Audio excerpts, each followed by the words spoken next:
আসসালামু আলাইকুম ওয়া রাহমাতুল্লাহি তাআলা ওয়া বারাকাতুহু। প্রিয় ভাই সব, আল্লাহ তাআলা আমাদেরকে এই পৃথিবীতে পাঠাইছেন এবং দিক নির্দেশনা দিয়েছেন। সাহাবায়ে কেরাম তাদেরকেও দিক নির্দেশনা দিয়েছেন। সেই দিক নির্দেশনা অনুযায়ী আমাদের চলতে হবে। আমরা আল্লাহ তাআলার সন্তুষ্টির জন্য যে আমল করব, যে কাজ করব, ওই আমলগুলাতে যেন কোনোভাবে শিরক না ঢুকে যায়, এই ব্যাপারে আমাদেরকে অ্যালার্ট, সচেতন থাকতে হবে।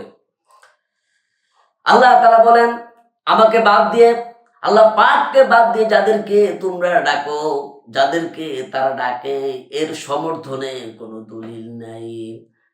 আল্লাহ তাআলা অন্যত্র বলেন, যে ব্যক্তি শিরক করবে, আল্লাহ পাক তার জন্য জান্নাতকে চিরকালের জন্য হারাম বানাইয়া দিবেন।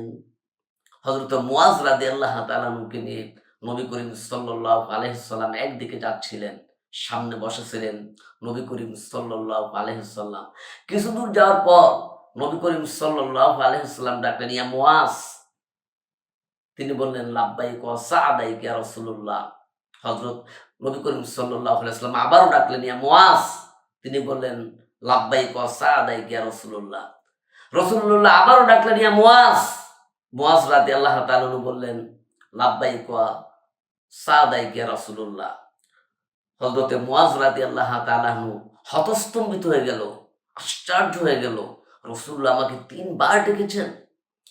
জিজ্ঞাসা করলেন, মুআজ তুমি কি জানো আল্লাহর উপরে বান্দার হক কি আর বান্দার উপরে আল্লাহর হক কি?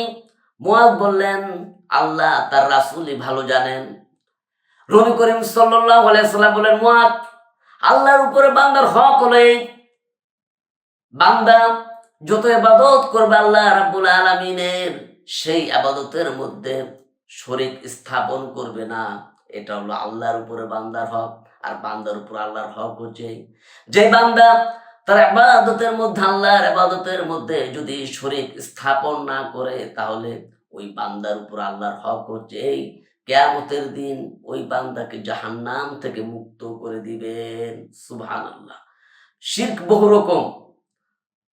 আপনি ট্রেনে যাচ্ছিলেন, অ্যাক্সিডেন্ট হতে যাচ্ছিল, যে কোনো ভাবে আল্লাহ তাআলা বাঁচাই দিছে, কিন্তু আপনি যখন আরেকজনের সাথে গল্প করলেন, আল্লাহর নাম আপনার মুখ থেকে বের হয়ে গেল। আপনি বললেন, ট্রেনে তো অ্যাক্সিডেন্ট হচ্ছিল, ড্রাইভার এত সুন্দর করে কাটলো, আমরা মরে যেতাম, তোমার সাথে আর দেখা হইতো না, ড্রাইভারের কারণে বাইসা গেছি, তোমাদের সাথে দেখা হয়েছে, বলেন এইগুলা?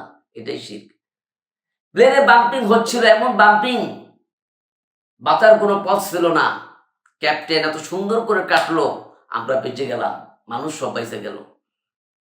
মানুষ যখন বিপদে পড়ে, তুফানে পড়ে, বলে আল্লাহ বাঁচাও, আল্লাহ বাঁচাও। যখন কেনারায় আসে, তখন বলে মাঝি খুব ভালো ছিল।